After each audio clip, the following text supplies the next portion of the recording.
Once again, we welcome you into the chapel at the Opera House in downtown Summit, New Jersey. And of course, it's the home of the Church of Amazing Grace. We're so glad that you're with us as we continue today with something that's I think it's really been meaningful for me as I go through the scriptures and find different people to talk about who are navigating crossroads in their own life and how we can relate that to navigating crossroads in our lives. And today, an interesting person, maybe you've read about her, maybe not. We're going to talk about getting some encouragement from a queen, and that queen will be Queen Esther. It's a book of the Bible in the Old Testament. It's a remarkable story, and this goes back to the 5th century BC, before Christ, and this is the Persian Empire, as you can see right there. And I mean, you can just see how humongous this was. And we have King Xerxes, who I'm going to introduce you to in just a moment. He's over all of this. And where our particularly part of history takes place, history really of the world and of the Jewish people especially, it takes place in this place right here called Susa. But let me just introduce you first of all to King Xerxes. He's one of our main people here. I don't really know whether to call him a protagonist or an antagonist. A little bit of both, actually. But he is going to be one of our key guys here. And the queen, when we start reading this Old Testament book, Queen Vashti. And more about that in just a moment. But let's just jump into the story of Esther, the historical narrative that is here. And we start in chapter 1. Something happens before what I'm going to show you, and just remember that. I'm going to come back to it in just a minute. This is chapter 1 of the book of Esther, verse 19. So these are the advisors to the king, King Xerxes. If it please the king, we suggest that you issue a written decree, a law of the Persians and the Medes, which means it's a law that cannot be broken. It should order the queen, Vashti, be forever banished from the presence of King Xerxes, and that the king should choose another queen, more worthy than she. My goodness, what in the world did Queen Vashti do to get banished, basically from the kingdom and certainly from the king, and put in exile or wherever they put, maybe worse, we don't really know. What happened? Let's back up a bit. All right, let's just back up a bit and go back to the first part of this chapter. On the 7th day of a feast, a big feast going on. Actually, a big celebration, and they had it's like 100 and some days, and after that they have a feast. And King Xerxes, on the 7th day of the feast, King Xerxes was in high spirits because of the wine. He was drunk. Okay, he told the 7 eunuchs who attended him to bring Queen Vashti to him with the royal crown on her head. He wanted the nobles and all the other men to gaze on her beauty, for she was a very beautiful woman. And when they conveyed the king's order to Queen Vashti, she basically said, I don't think so. She refused to come, and this made the king furious, and he burned with anger. Now, there's a lot that we can talk about. I'm not going to. What was he asking her to do? And it's interesting reading many commentaries on this, and even the Jewish commentaries on this, because Queen Esther is such a heroine in the Jewish faith. One of the debates is, what was he asking her to appear in some form of undress with just the crown on her head? Some say yes, some say, well, we're not sure. Whatever it was, without getting too salacious, it was, number one, inappropriate, even in that culture, 500 years before Christ. And number two, I do want you to understand the kind of man we're dealing with King Xerxes. Not a good guy. You want to talk about being a misogynist? You want to talk about being a chauvinist? You want to talk about being a sexist? You want to talk about being a sex-crazed whatever? There you go. All the above. That's what's happening here. So that's what happened. Now we go back to this. And we see what the advisors are saying. If it please the king, we suggest you issue a decree and Queen Vashti be forever banished. And then the king could choose another queen more worthy than she. When this decree is published, I love this, watch this. When this decree is published throughout the king's vast empire, and you saw how vast it was, husbands everywhere, whatever their rank, will receive proper respect from their wives. This is going to serve as sort of a precedent to say, Wives, you better do what your husband. I mean, and of course, look at this. Watch this. So his personal attendant suggested, now let's get a little deep here. Just stay with me on this. Let us search the empire to find beautiful young virgins for the king. As you can see, he goes on, let the king appoint agents in each province to bring these beautiful young women into the royal harem at the fortress of Susa. Haggai, the king's eunuch in charge of the harem, will see that they will be given beauty treatments. After that, the young woman who most pleases the king will be made queen instead of Vashti. This is quite the operation here, right? The advice, look at this, I love this. The advice was very appealing to the king. I like that idea, yeah, okay. So they put the plan into effect. So back to our key influencers for Esther. We got King Xerxes. We know about him.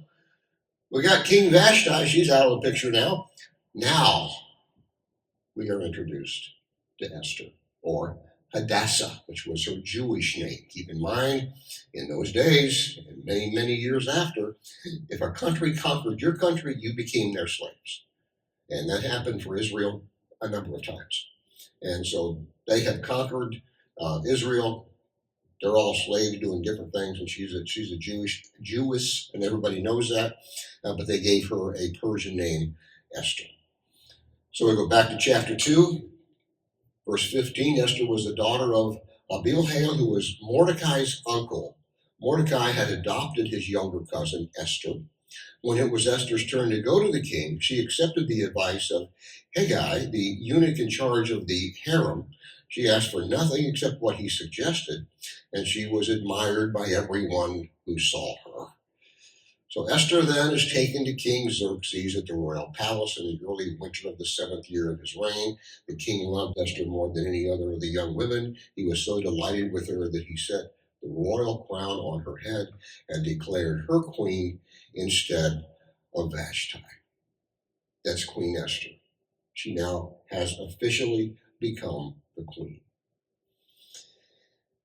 There's something else going on now in the kingdom. Before I talk about that, I need just quickly, we've already seen a reference to him, but there's Mordecai, Uncle Mordecai. That's her uncle. He took her to raise after her parents, were killed. Mordecai is a palace official, not very high up, mostly at the guard level. There's one guy in particular who I'm going to tell you about in a moment who doesn't like him, but we'll get to that. But this is an interesting little part of this narrative that it just sort of interjected in here in all of this, and it's very important. So let me show it to you. It's we go there, we see it there in still in chapter 2. One day Mordecai was on duty at the king's gate, and two of the king's eunuchs, who were guards at the door of the king's private quarters, became angry at King Xerxes and plotted to assassinate him. But Mordecai heard about the plot and gave the information to Queen Esther. She then told the king about it and gave Mordecai credit for the report. And when an investigation was made and Mordecai's story was found to be true, the two men were impaled on a sharpened pole. That was what they did back in those days for capital punishment. Pretty rough, right? So that's Mordecai is now part of the story. He's the uncle, very big influencer to Queen Esther on the days and years to come. Now, one more guy I want you to meet. I call him Haman the hater. His name is Haman. He doesn't like Mordecai at all. He sees him daily, and as a palace guard. He knows he's a Jew. He hates Jews. Not crazy about Queen Esther, but there's nothing he can do about that. But here's Haman along. He's really the number one official in the king's court, more like a prime minister in that particular thing. And Haman wanted to come up with an idea to get rid of the Jews. He was really, I don't know that he was the first, but he was one of your early anti-Semites. And he wanted to get rid of the Jews. He wanted to get rid of mostly Mordecai, but hey, if they got rid of Queen Esther in the process, that'd be okay too with him. So he comes up with a plan. He kind of manipulates King Xerxes, which isn't that hard to do, frankly. So in chapter 3, and in verse 8, Haman approached King Xerxes and said, there is a certain race of people, the Jewish people, scattered throughout all the provinces of your empire who keep themselves separate from everyone else. Their laws are different from those who of any other people may refuse to obey the laws of the king. So it's not in the king's interest to let them live. If it please the king, issue a decree that they be destroyed. And I will give 10,000 large sacks of silver to the government administrators to deposit it in this royal treasury. That's his plot. Mordecai catches word of this. We're not sure how, but Uncle Mordecai catches word of this. He gets word to Esther. Hey, I need to talk to you. What's going on? This is what's happening. There's this plot that's being unfolded right now that's going to kill all of us who are Jewish. So we go to chapter 4 and verse 13. Mordecai sent his reply to Esther. Don't think for a moment that because you're in the palace you will escape when all the other Jews are killed. If you keep quiet at a time like this, deliverance and relief for the Jews will arise from some other place, but you and your relatives will die. Who knows if perhaps you were made queen for just such a time as this. Key phrase, for just such a time as this. It is one of the quote unquote, I'll call it church culture phrases that has caught a lot of attention over the years. I mean, talking about years and years in the church that I've heard, even as a young person. More about that in just a moment. So we still are in chapter 4. When Esther heard about this reply to Mordecai, go and gather together all the Jews of Susa and fast for me. Do not eat or drink for 3 days, night and day. My maids and I will do the same. And then, though it is against the law, I will go to see the king. If I must die, I must die. So Mordecai went away and did everything Esther had ordered him to do. She was not, even though she was the queen, she wasn't allowed to go, hey, king, I need to talk to you. You could not go to the king in that custom unless he invited you. So this is a problem. But she says, I'm going to do what I'm going to do. And if I die, I die. So here's what she decides in a very complicated thing. I'll try to simplify it for you. She's going to have 2 banquets. She's going to invite her king and Haman, the hater, to both of them. And we're somewhere she's developing a plan. So here's what we do, and we come back to chapter 5, verse 12. Haman's invited to this banquet. He's all excited about it because he's just him and the king. I got my own personal invitation to the White House. Just he and the queen and King Xerxes. So he's talking to his buddies, and Haman added, that's not all. Queen Esther invited only me and the king himself to the banquet she prepared for us, and she has invited me to dine with her and the king again tomorrow, 2 days in a row. Then he added, but this is all worth nothing as long as I have to see Mordecai the Jew just sitting there at the palace gate. It is unknown whether we don't think he knew of the connection that Mordecai was actually Esther's uncle, but nonetheless, he doesn't like him at all. Now something happens. In chapter 6, that night the king had trouble sleeping, so he ordered an attendant to bring the book of history of his reign so it could be read to him. Now, that's pretty cool. I mean, it's like an audio book. He said, hey, come read to me a little bit, all right? And read me that history stuff because it's boring as heck and I can go to sleep.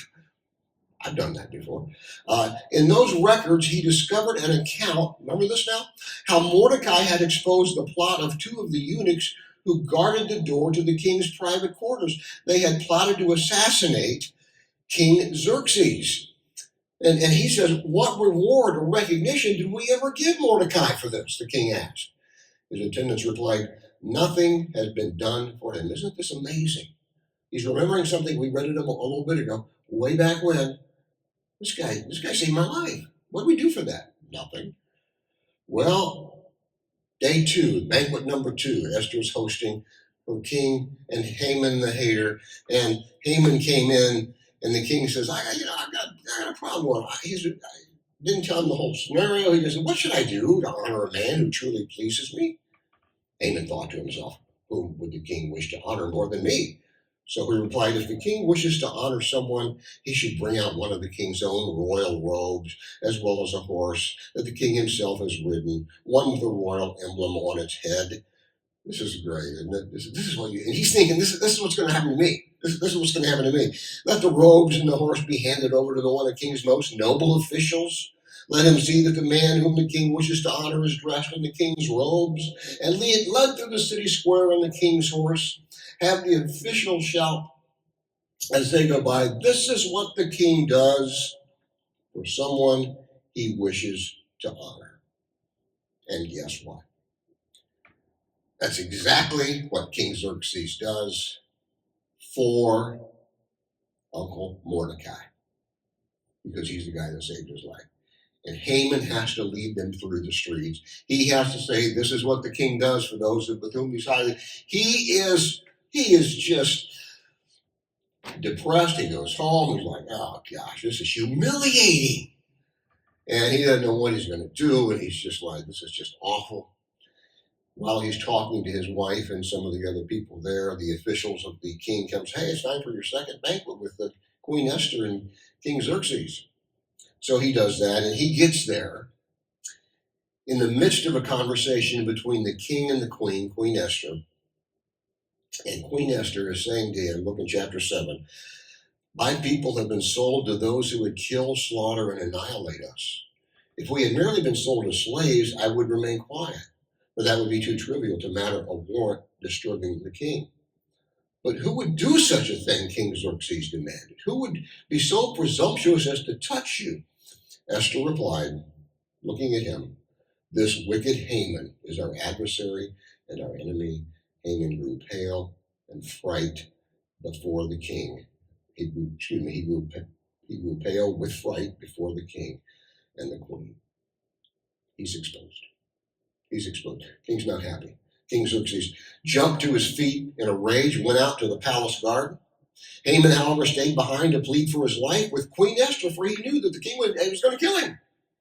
So King Xerxes goes out to the garden, he's walking off. Now I got to figure out what I'm going to do here. Haman stays here. I'm like, Queen, I'm so please, I'm begging you for my life. And watch what happens here. In despair, he fell on the couch where Queen Esther was reclining, just as the king was returning from the palace garden. And the king exclaimed, will he even assault the queen right here in the palace before my very eyes? And as soon as the king spoke, his attendants covered Haman's face, signaling his doom, and he would be taken out. And in that primitive form of capital punishment that we saw earlier, dropping them on a sharpened stake and being impaled, it's exactly what would happen to Haman, the hater. Amazing story. True part of history. And we can learn a lot from that. And I just want to take three very simple things that I want you to see, and we'll go from there. And the first one is this: just never underestimate the influence that you can have on others, even people who don't agree with you. I mean, here's a guy that's just a pretty tough guy who just, led around by his glands. He's not a good guy at all. He's sexist, misogyny, the whole thing. And yet Queen Esther continues to just ding away, have great influence upon him. There are people in your life just like that. Maybe they're a Democrat and you're a Republican. Maybe they're a Republican and you're a Democrat. Maybe they've from some other part of the country or some other part of the world. Maybe you guys don't see eye to eye on something very simple as sports teams. Sometimes people argue. Maybe it has something to do with a rival that you work with or used to work with, or a family member that's hurt you badly. Never underestimate the kind of influence you can have on those kind of people. God many times puts them in our path just so we can be that positive beam of light for them. That's the first thing. Second thing you already see is just the fearlessness that's there. I mean, she was fearless. She was just fearless. And here's the thing. I mean, she knew this verse, for instance. She knew Deuteronomy chapter 31, be strong and courageous, do not fear or be in dread for them. For it is the Lord God who goes with you. He will not leave you or forsake you. I'm sure she knew that verse, being the good Jewish person that she was. This had been written many years before. There's a thing out. I read it again recently. I hadn't read it in a while. There's this. I don't know, some popular books about Christianity. They talk about how there are 365 verses that say "fear not" in the Bible.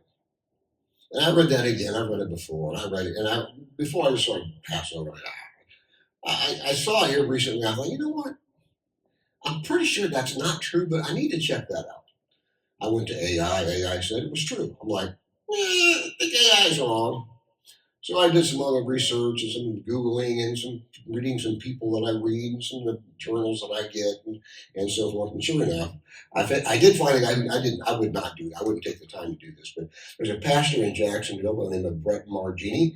Does a great job. I don't know him personally, but he writes. He has some blogs and stuff like that. I read occasionally, and he said, "Does the Bible really say fear not 365 times, one for each day of the year?" No, it does not. The two-word combo, he goes into all these statistics. The combo fear not appears only 71 times in the King James, but he traces them all the way through all the different kind of translations. And his point is, no, it's not true. But his point is also, it doesn't matter. That's where I would go to. The Bible tells us many, many times, we don't have to be fearful. Do what's right. Do what's right. Obviously, Queen Esther didn't have this verse, but we do, which is in John 14. Peace I leave with you, my peace I give to you, not as the world gives do I give to you. Let not your hearts be troubled, neither let them be afraid. One of the lessons that we can take away from Queen Esther is, yes, use your influence. You never know how that's going to affect people. Number two, be fearless. Be fearless because you serve a God Almighty. You may not always understand what's going on, but He's there. He's always there with us. And then the last thing I want you to see, and I touched on it earlier, for such a time as this, goes back to that passage where Mordecai is kind of reproving Queen Esther when he says, "Don't think for a moment that because you're in this palace you will escape what the other Jews when the other Jews are killed. Who knows if perhaps you were made queen for just such a time as this." Here's where I found some good reading on this from a guy named Tony Evans, a pastor out of Houston, who is one of my favorites. I love listening to him. And he talks a little bit about this because what happens is people kind of have used this phrase as sort of a pop Christian phrase. Oh, there's pastor for such a time as this. Oh, you're in my life for such a time as this. And they kind of spiritualize that term. And frankly, at times it's just hit me the wrong way. Because I'm like, well, what does that mean? I mean, every day is important. Every moment is important, not just that particular phrase. So let me just quote to you a little bit, and I just want to close with this. Tony Evans, it's a phrase tossed around frequently, often without much thought to the original meaning or the context in which it is said. Many people even quote it as a life verse represent power and favor. You'll see, yeah, you do. You'll see shirts, hats, mugs, social media posts that proudly ring out for such a time as this. What does that phrase really mean? That's what I like here. When we look at the life of Esther throughout the book, titled in her name, this phrase actually refers to Esther's being scolded for her self-indulgent, self-preserving mindset. In today's language, we might call that being shot down for having a narcissistic tendency. Uncle Mordecai, reproved Esther for living large and embracing royalty over righteousness, selfies over service. She was to risk her life and her legacy with no guarantees of a positive outcome. That's the for such a time as this that Mordecai challenged Esther to accept. For all of us, we're living in for such a time as this type of moment. Yes, God uses unseemly people. We've seen that over and over again. Right, here's another classic example. He does use unseemly people, and Esther's bravery and faith saved the Jewish people from destruction, as well as the survival of the lineage of Jesus, because she's in the lineage of Christ. She's in his bloodline. She exemplifies the reliance on God in the face of just a key crossroad of life. It was she could have gone either way. She could have, I'm just going to take the easy way here. She didn't do that. And we thank God for that. And most importantly, we all have our for such a time as this moments in life. Right now. Right now. Let me go back to Tony Evans. I'll leave you with this point, but I think it's just so good. For such a time as this, God also sets before you and me. God has given each of us a job, a position, resources, education, more. God has opened opportunities to optimize his kingdom purposes. Watch this. He didn't place you or me where we are so we could eat figs all day long or post pictures on social media. He placed us wherever we are because we are in the midst of a battle. You and I are in the midst of a seismic conflict involving good and evil. It may not be as humongous as we may think at the time, but every day, every week, bit by bit, we keep fighting that fight. We keep running that, and we keep asking for wisdom to choose the right road on those crossroads of life. And may God help us all. Pray with me briefly, if you would. We thank you, Lord, for your love and for your grace. We thank you for Jesus and his provision for each of us. We thank you in his name. Amen.